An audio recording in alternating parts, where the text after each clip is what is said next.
రాష్ట్రంలో ప్రజాపరిపాలన వచ్చింది. ఆ ప్రజాపరిపాలన భాగంగా చంద్ర నియోజక అభ్యర్థి కూడా నేను 30 సంవత్సరాల తర్వాత గెలవటం జరిగింది.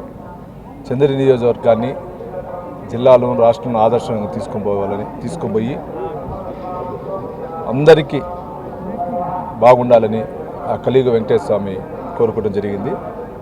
చంద్ర నియోజకవర్గాన్ని అభివృద్ధి బాటలో తీసుకునేదానికి కూడా నాకు సహకారాలు ఇవ్వాలని స్వామివారిని కూడా కోరుకోవడం జరిగింది. 5 ఏళ్ళ మీ కోరిక ఫలించింది, ఎలా ఉంది సార్? 5 ఏళ్ళ తర్వాత వచ్చారు తిరుమలకి. అంతే 5 ఏళ్ళ తర్వాత స్వామివారి మొక్కుకొని వచ్చా. ఆ మొక్కుబడి తీర్చుకున్నా, కానీ నడవాలనుకున్నా అక్కడ కుదరలా. పొన్ను దండాలు పెట్టి తీసుకొచ్చింది. ఎనలేని తృప్తి, అనుభూతి. స్వామివారు కటాక్షాలతో, కృప కటాక్షాలతో చంద్ర నియోజకవర్గం అభివృద్ధి బాటలో పోతూ రాష్ట్రం కూడా చంద్రబాబు నాయుడు గారు, లోకేష్ బాబు గారి నాయకత్వంలో బాగుండాలని కూడా మనసారా కోరుకుంటున్నాను. సీఎం సొంత నియోజకవర్గం కోరుకున్నారు. అభివృద్ధి అనేది నేను నాకు ఎమ్మెల్యేగా పదవీ కాలం 5 సంవత్సరాలు అయితే నేను 4 సంవత్సరాలు అభివృద్ధి చేయాలని కొత్త నిశ్చయిత ఉన్నాను.